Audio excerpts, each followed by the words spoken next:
Hello and welcome to Slow Sleep Stories. Today's story is called A Retired Camp Counselor's Notebook of Forgotten Ghost Stories. It follows Martin Elwood, a gentle soul who once worked as a summer camp counselor in the misty woods of Vermont. Now retired, he finds an old handwritten notebook filled with stories he once told by lantern light, but some of them he doesn't remember writing. Thanks. Before you get comfortable, please take a moment to like the video and subscribe. Now, turn off the lights, get comfortable, and let's start this journey together tonight. Martin Elwood didn't consider himself a storyteller anymore. These days, he lived in a small two-bedroom cottage on the edge of town, where the most excitement came from spotting deer out the kitchen window or finding a fresh newspaper on time. His life moved slowly now, the way syrup slides across cold pancakes. It had been nearly 30 years since he last told a story by firelight. The smoke curling through tall pine trees, the sticky smell of marshmallows, the shifting eyes of campers, gathered in a semicircle that was a different chapter of his life. Back when his hair was still brown and his knees didn't sound like a gravel driveway. One October morning, with a chill slipping through the window panes, Martin decided to clear out the attic. He wasn't looking for anything in particular, mostly just trying to avoid the raccoon that had taken to knocking over his recycling bin. Upstairs, beneath an old camp duffel and 2 boxes of VHS tapes he couldn't play anymore, he found a narrow, cardboard carton. The tape was brittle. The top sagged like a sleeping dog's ear. Inside, wrapped in a faded camp wild fern t-shirt, was a leather-bound notebook. It wasn't labeled, just worn, brown leather, soft at the corners. He opened it carefully, and immediately, the scent of pine needles, smoke, and distant laughter seemed to drift up from the pages. Inside were stories he used to tell. The first page read, in handwriting too neat to be his, Echo Lake, the lantern story. Martin smiled. That was the one with the ghost fisherman and the echo that answered back wrong. But he couldn't remember writing it down. None of the pages looked familiar. He turned another. The girl with the red mittens, that one he barely remembered. Something about mittens appearing on cabin doors each December. But who had told it first? Was it him? A camper? Another counselor? Another page? When the rain came upward now, that one gave him pause. He blinked. He didn't remember ever telling a story like that. But there it was, scrawled in looping script, complete with dialogue. It was eerie in the gentlest way, as if someone had borrowed his voice, just long enough to put words to a dream he never had. The final page wasn't filled in. It was blank, except for a single note at the bottom. Martin, you'll remember this one when it's time. He rubbed his temple, chuckled nervously, and looked around the attic as if expecting someone to be hiding behind the insulation. Well, he said aloud, either I've lost my marbles, or I'm in for some real strange reading. Back downstairs, he brewed a mug of chamomile tea and wrapped himself in a soft flannel blanket that still smelled faintly of pinewood cabins. Then he opened the notebook and began to read. Each story pulled him in, not just the plot, but the setting, the texture of the bark on the trees, the distant hoot of an owl, the sticky fingers of kids who forgot napkins. He could hear his own voice, younger, steadier, more dramatic. He saw his own hand gesturing in the firelight, and he saw the kids, some wide-eyed, some rolling their eyes, some pretending not to be scared. He paused only once, when he turned a page and found an illustration of a tiny compass, drawn in silver ink. The arrow spun counterclockwise, and just beneath it, in block letters, "Don't follow the pines." Now that's ominous, Martin muttered. That night, he placed the notebook on the nightstand beside him. He didn't usually dream, or if he did, he didn't remember. But as the wind whispered softly through the trees outside, Martin swore he could hear the faintest echo, a boy's voice, telling a story in the dark, his own and someone else, just out of sight, listening very, very closely. The fireplace crackled, his mug sat empty, and the stories were just beginning. Echo Lake was never truly quiet. Even when the wind settled and the frogs went silent, it seemed the water still whispered to itself, a soft, steady hush, like secrets being poured from one shore to the other. Martin had first told the lantern story on a humid July evening, the kind where fireflies blinked slowly, like they were just a little sleepy too. He had about 15 kids in front of him, arranged on long logs near the fire pit, each one holding a marshmallow like a precious treasure. The fire crackled gently. The counselors had just finished cleaning up dinner, and Martin took the old metal lantern from the shed, the one with the cloudy glass and the squeaky handle, and hung it on the post beside him. "All right," he'd said. "Tonight's story is about Echo Lake and why we don't yell after dark." That always got their attention. It still did, even now, as he reread the notes in his rediscovered notebook. The story went like this. Many years ago, long before the camp existed, a fisherman lived alone in a cabin on the far end of the lake. He didn't speak much, didn't wave at hikers or townsfolk. He just fished every morning before dawn and every night until dusk, always in the same spot. People said he was strange, but harmless, until the season changed. One autumn, a boy from the village went missing near the lake. They found his rowboat drifting, bumping softly against the dock. His fishing pole was still inside, but the boy was gone. The fisherman disappeared the same day. They say the search went on for weeks, but no one found a single footprint. The only clue was a voice. Every evening at dusk, if you stood by the edge of the water and shouted your own name, the echo came back, but not your name, someone else's, different every time. Sometimes a whisper, sometimes a scream. Martin had paused there, letting the fire crack once, twice. Then, slowly, he'd lifted the lantern and whispered, "He still carries a lantern. And if you see it flicker on the far side of the lake, don't answer your name. Don't even breathe." That was the line that made one of the kids, probably Mason, or maybe Elsie, scoot a little closer. Martin grinned as he read the story again, but something odd tugged at the back of his mind. The notebook had a detail he didn't remember ever including. It said, "The light on the lake moves faster than any boat and never leaves a wake." Now that was new and creepy. He tried to recall whether he'd ever seen anything strange out there. A flicker, maybe, a shadow across the water, but nothing came to mind. Still, the lake had its moods. Sometimes fog would curl in without warning. Once, he'd seen a canoe appear out of the mist with no one in it. Turned out to be a prank. Of course, the junior counselors were always inventing clever ways to scare each other. But Martin didn't remember anyone ever writing these stories down, and he certainly didn't remember silver ink. There was a note in the margin, in what looked like a child's handwriting. "Ask them not to shout. It wakes him up."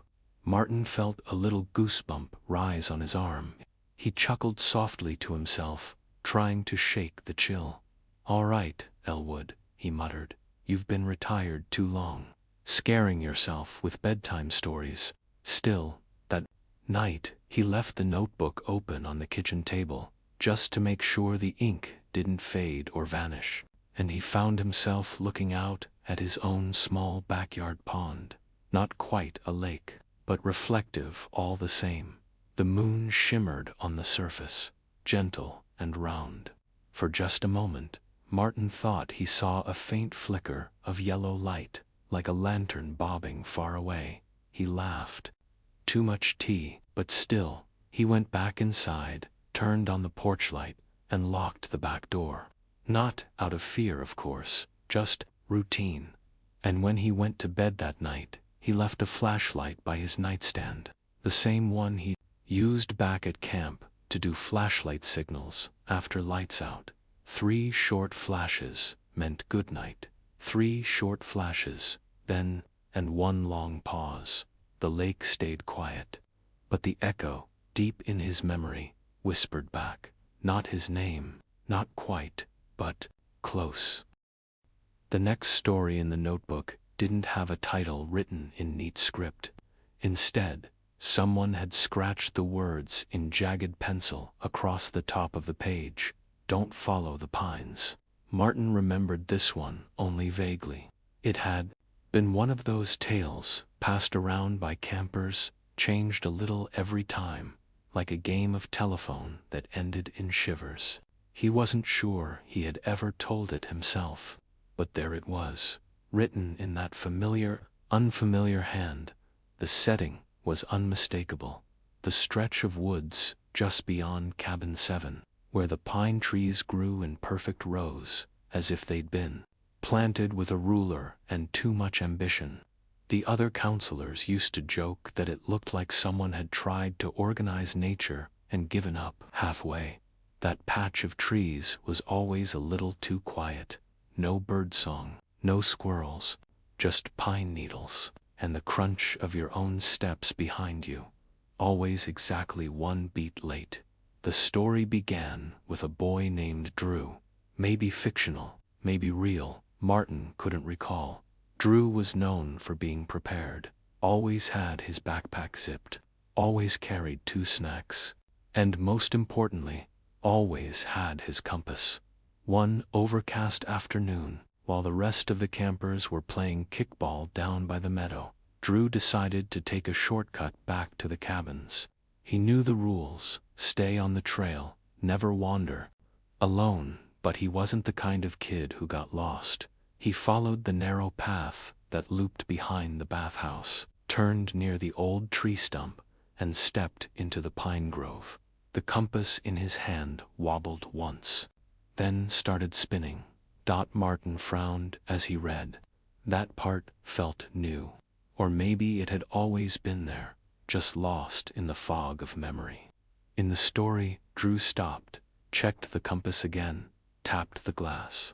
The needle spun, counterclockwise, faster and faster, until it snapped off entirely with a tiny ting. That's when the whispering began. Not voices, exactly. Not words, just suggestions. Like wind pretending to speak.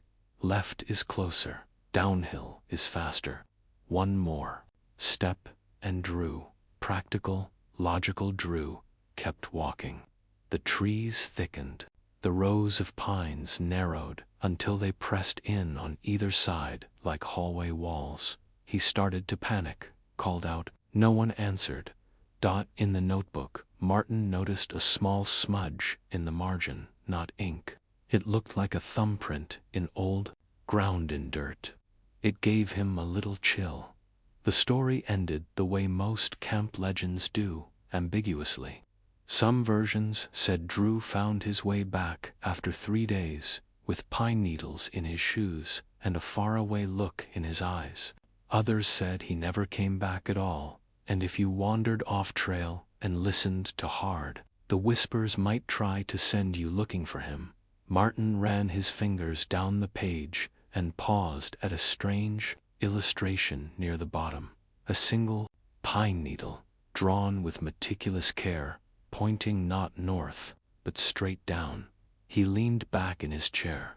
In the quiet of his kitchen, the soft hum of the refrigerator, the only sound, he found himself remembering something that hadn't crossed his mind in decades. One summer, there had been a camper who got turned around in the woods, not missing, for 3 days, just a few hours. His name wasn't Drew, it was Michael, or maybe Adam. but he came back with his shirt inside out and his socks stuffed in his pockets. When they asked him what happened, he just blinked and said, "The trees were counting." No one had known what to make of it. The camp director chalked it up to heat exhaustion and gave the boy an extra popsicle. Martin chuckled softly at the memory. "Trees don't count," he whispered to himself. But as he glanced back at the page, he noticed something that hadn't been there before. Or maybe it had. Just easy to miss. Below the drawing, in tiny letters, almost swallowed by the spine of the notebook, "Pines don't grow like that. Something planted them." He closed the book gently. Not because he was scared. He was too old to be scared. But there was something respectful about it. Like lowering your voice at a graveyard, or turning down the volume in a thunderstorm. That night, he fell asleep with the notebook on his chest, the smell of pine sap still faint in his nose, and somewhere in the woods behind his dreams, a whisper passed through the branches, soft, deliberate, not menacing, just insistent. "Turn around." Martin turned the next page carefully. It wasn't lined like the others. Instead, it had faint water stains in the corners, like it had been left too close to a juice box, or maybe caught in a rainstorm. Still, the words were clear. This one was written in bright orange crayon, of all things, in big loopy letters. "The girl with the painted shoes." He smiled. This was one he remembered with perfect clarity. It had been a favorite with the younger campers. Not scary, not really, just strange enough to make them whisper to each other after lights out, and just sweet enough to make even the rowdiest kids listen with folded hands. She didn't have a name, not in the story anyway, just the girl. She was known for two things: never speaking and always painting her shoes. Not just painting them once, either. Every night, she'd sneak out of her cabin with a little jar of paint and a tiny brush, and she'd repaint her shoes with a different design. Dots, stripes, stars, checkerboards, tiny little landscapes with sunflowers, or mountains. Some said they were so detailed, you could see birds in the trees. She never painted them the same way twice. At first, the counselors thought it was a prank. Maybe her friends were helping, or maybe she just liked to stand out. But no one ever caught her doing it, even when they peeked through the cabin windows or checked under the beds. The paint was always fresh in the morning, no matter how late they stayed up. And the weirdest part, she never had any paint on her hands, not a drop. Martin remembered how one little girl, a camper named Leela, had asked if she was a ghost. He'd laughed at the time and said, "No ghost I've ever heard of had that much fashion sense." The gentle joke had settled the group, but the story stuck around. Every year, someone new would ask about the painted shoes. Sometimes, kids would try to copy the designs themselves. They even had a paint night at the end of the summer, where everyone decorated a pair of old sneakers. But nothing ever matched the detail of the originals. Then came the strange part. The time the girl disappeared. Not disappeared like missing, just gone. Quietly. She didn't leave a note. Her bunk was perfectly made. Her toothbrush still dry. The only thing she left behind were her shoes, set neatly by the cabin door, painted with a swirling galaxy of stars and planets. No one remembered seeing her arrive at the beginning of camp, either. No parent check-in, no name tag, no assigned counselor, just a quiet girl with painted shoes. Martin remembered that summer being unusually hot, the kind of heat that makes the trees hum. And after the girl vanished, the pine needles near her cabin turned orange, not dry or dead, just orange, as if they'd been painted to. He never told the kids that part. It felt too strange, too permanent, but the story didn't end sadly. According to the version in his notebook written, he now noticed, in a mix of adult script and childish doodles. The girl hadn't left at all, she'd just moved on. The final line read, "They say if you leave a pair of shoes out during the full moon, she might paint them for you, but only if you promise not to wash them." Martin smiled at the memory. That was the kind of detail that stuck with kids, weird, oddly specific, and completely harmless. He flipped the page and found something new. A pair of tiny, painted shoe prints, just the size of a child's feet, drawn in colored pencil. One toe turned slightly outward, like the person had been caught mid-step. He leaned back and looked out the window. On his porch sat his old sneakers, faded and frayed, the same pair he'd worn every summer at camp. He hadn't worn them in years, but something about the night, the stories, the quiet made him feel like digging them out. He laughed gently and shook his head. "All right," he muttered. "Why not?" He left the notebook on the table, slipped on a hoodie, and padded out to the porch. With a kind of ceremonial reverence, he set the sneakers side by side beneath the railing. Then, "Just for fun," he whispered, "there you go, one blank canvas. Do your thing." He went back inside, made a cup of chamomile tea, and sat by the window. The moon was nearly full, hovering just above the treetops, pale and soft, like a scoop of ice cream. Crickets chirped in lazy waves. The breeze tugged gently at the wind chimes. When he returned to the porch an hour later, the shoes were still there, unchanged, but beside them, on the wooden boards, was the faintest outline of 2 tiny feet and the smell of orange paint. Martin turned the page with a slow breath, half expecting the next story to vanish like smoke. Instead, it was written in strong block letters, slightly tilted, the hand of someone trying to look calm while hurrying. The bell that rang at midnight. It wasn't a bell tower sort of place.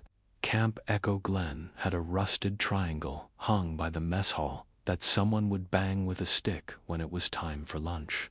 That was their version of a bell. But this story didn't take place in the dining area. No, this story belonged to the abandoned trail behind the lake, the one campers weren't supposed to use. It was too steep, too muddy after rain, and not really worth the climb, except for the bell. They said it hung from a crooked wooden frame halfway up the hill, not part of the original camp, but left behind by an old ranger station that burned down sometime in the 40s. No official record of it remained, just the bell. The frame leaned sideways, one nail away from collapsing, and the bell was streaked green from rain and moss. But it still rang. Not often, only at midnight, only when someone was lying. The story started with a counselor named Jeremy Tall, quick to laugh, always full of stories that weren't entirely true. He'd tell kids he used to be a stunt double in Hollywood, or that he wrestled an alligator at age 9. No one believed him, but everyone liked hearing him try. One summer, Jeremy decided to take the older kids up the trail after dark. "Just a dare," he said. "Nothing spooky, just a little harmless mischief." They brought flashlights, snacks, and whispered jokes to each other as they hiked. Martin remembered hearing about it afterward. The camp director had been furious, mostly because no one was supposed to be out that late. Halfway up the hill, they reached the bell. It was bigger than expected, and heavier. Jeremy swore it didn't look that way in daylight, though no one had ever actually seen it in daylight. Someone, a girl named Amy, maybe, dared him to ring it. He laughed and said he would, but only after he told them a true story. He stood beneath the crooked frame, flashlight aimed under his chin like a Halloween cliché, and said, "I once ran through a burning barn to save a horse." The bell rang before he finished the sentence. It didn't chime like a church bell. It didn't clang like the triangle near the mess hall. It made a deep, low dong that vibrated up their legs and down into the soles of their feet. Jeremy froze. So did the kids. Then he laughed and said, "Okay, okay, maybe not a burning barn. Maybe it was just smoking." The bell rang again. They ran after that, down the muddy slope, scraping knees and dropping flashlights. Jeremy never told another tall tale again. In fact, he left camp 2 weeks early and never came back. Martin smiled faintly. He'd been there that summer. He hadn't gone on the midnight hike, but he remembered Jeremy always bragging, always making things up. After that night, he was quiet, too quiet. Said he had a headache, wouldn't look anyone in the eye. The story in the notebook ended with a peculiar detail. If you tell the truth to the bell, it won't ring, but if you lie even a little, it remembers your voice, and the next time you lie, it'll ring. Again, wherever you are. There was something both ridiculous and oddly compelling about that. Martin closed the notebook halfway and leaned back, the worn leather cover warm from his hands. The room was dim now, just the soft glow from the lamp in the corner. Outside, the wind had picked up a little, not a storm, just enough to make the branches scratch softly against the window.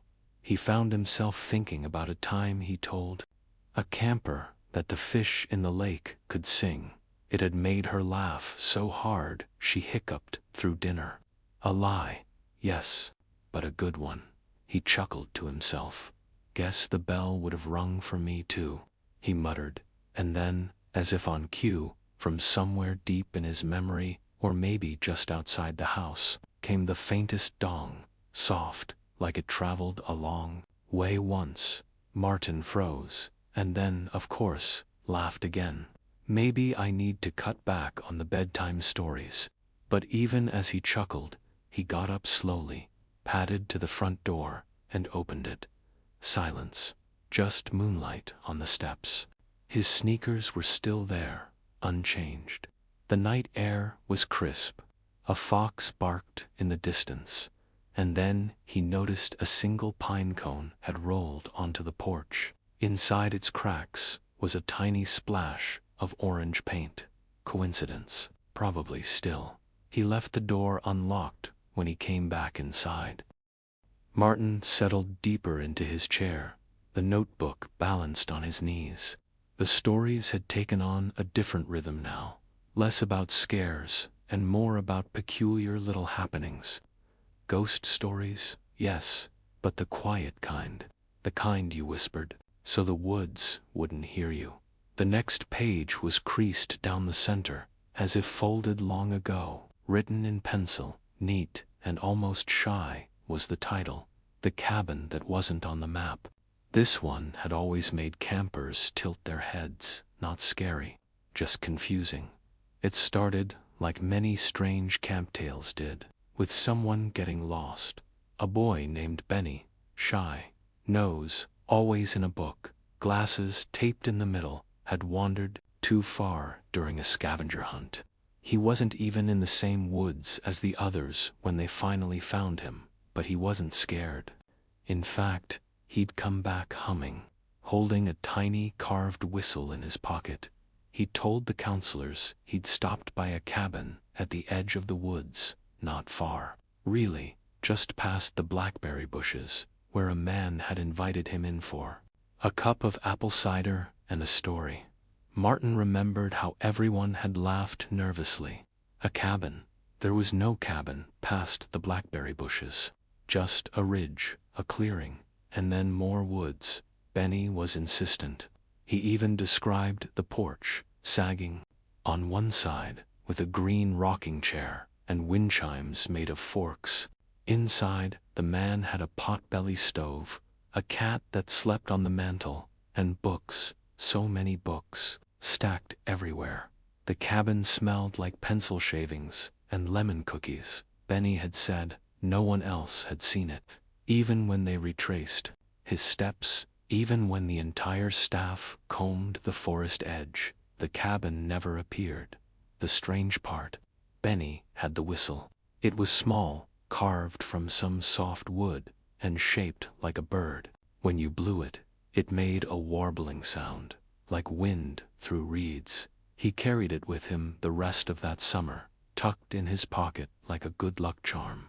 Martin remembered hearing it once or twice when the woods got too quiet, a soft, bird-like note that didn't sound like any camper call or bugle dot in the notebook.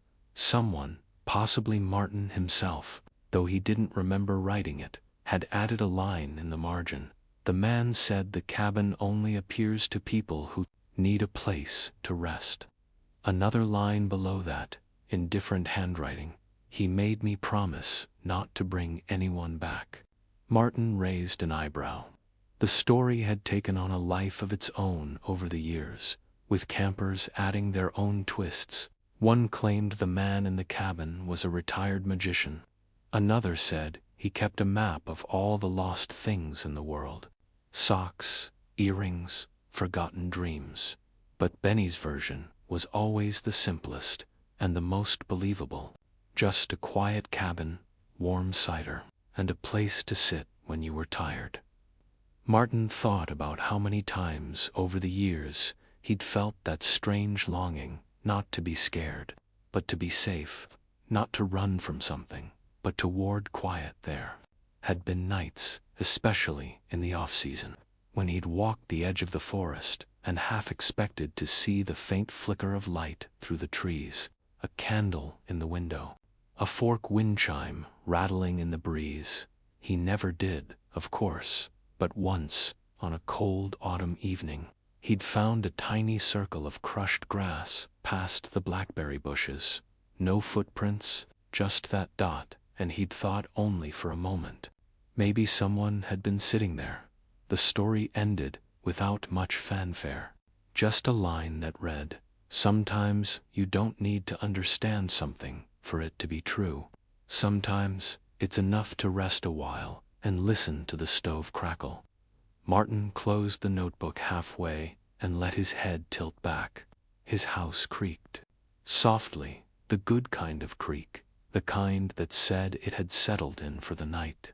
The kettle clicked off in the kitchen, forgotten, its warmth lingering outside. The breeze carried the smell of pine and distant wood smoke, though no one had lit a fire for miles. Maybe it was just memory, he thought, not for the first time, that if the cabin were real, it probably wouldn't look much different from his own home. A little crooked, maybe, full of stories, books stacked in corners. Maybe a painted shoe on the porch, or a bell tucked away on a dusty shelf. He smiled, and somewhere deep in the woods, a warbling whistle sounded once, soft and high, like a bird singing just before sleep.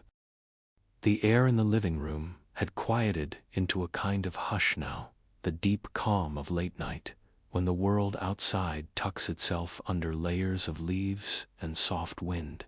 Martin rubbed his eyes gently and turned the page. Only a few left. His hand brushed the next entry, where the ink looked newer, the handwriting tighter, more careful.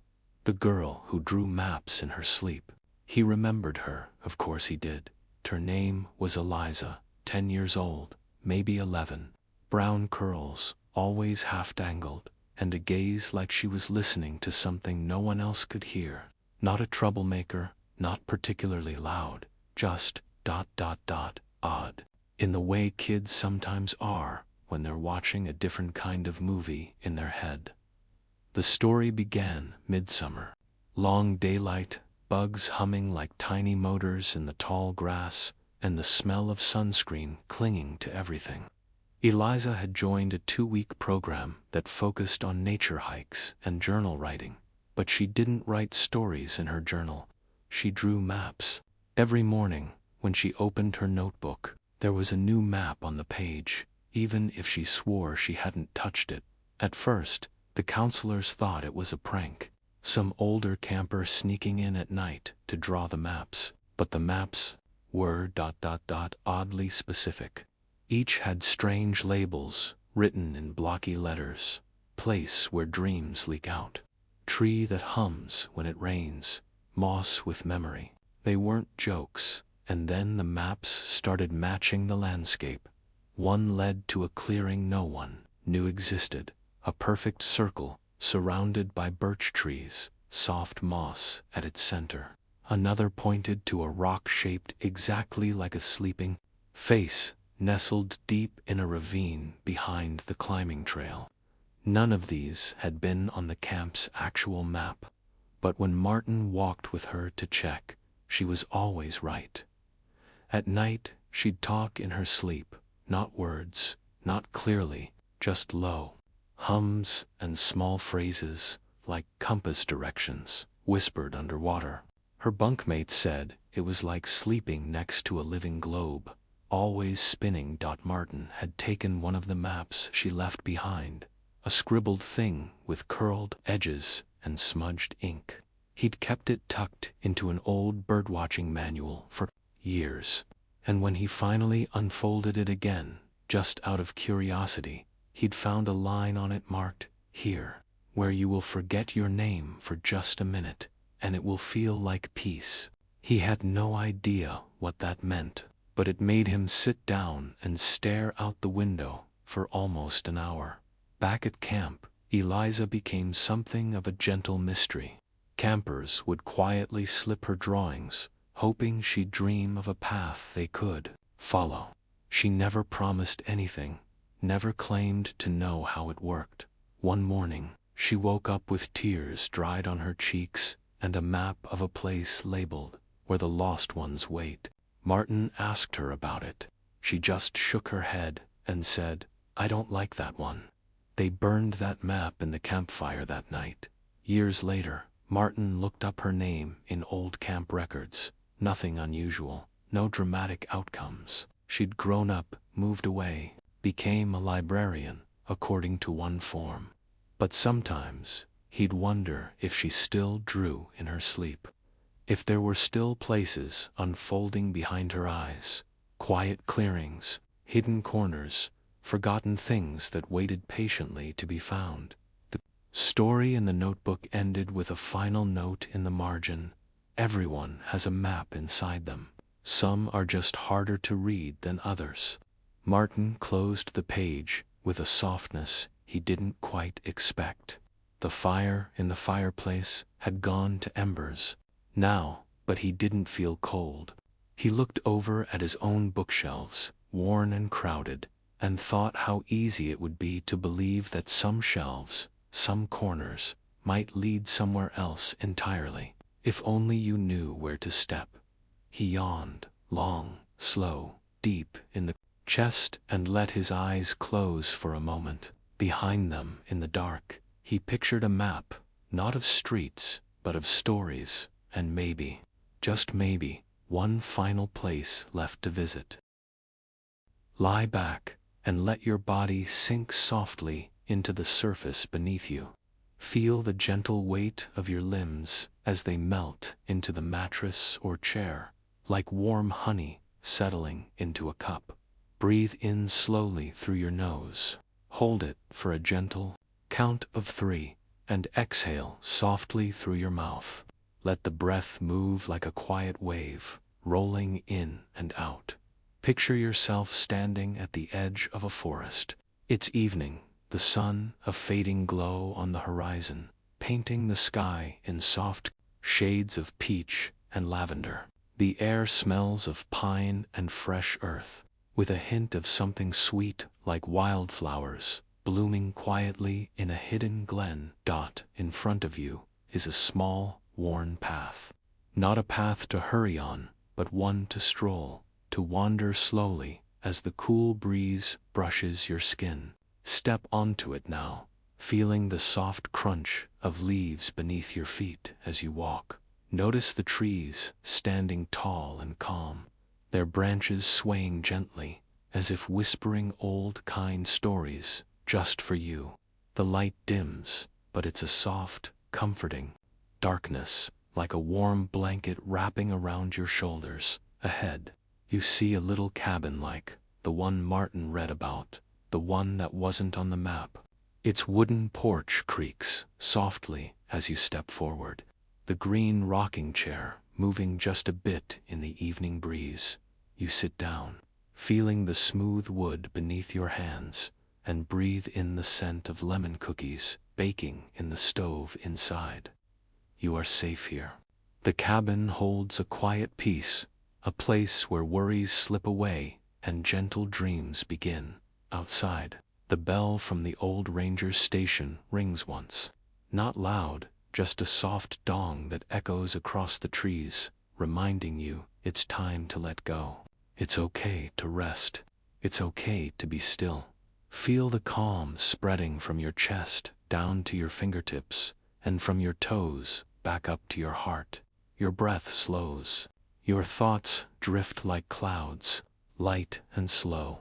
Remember the girl who drew maps in her sleep. Her paths were always gentle, winding, and full of quiet discovery. Your mind now traces a soft map of calm places inside yourself, places where you can always return. With each breath, you drift a little deeper, carried by the whispering forest, the soft rocking of the cabin chair, the bell that only rings for truth. Let your eyelids grow heavier. Let your body settle. Let your mind wander softly into the stories waiting beyond the night. There is nothing you need to do now, nowhere you need to go. Just rest. Just breathe. Just be. Good night.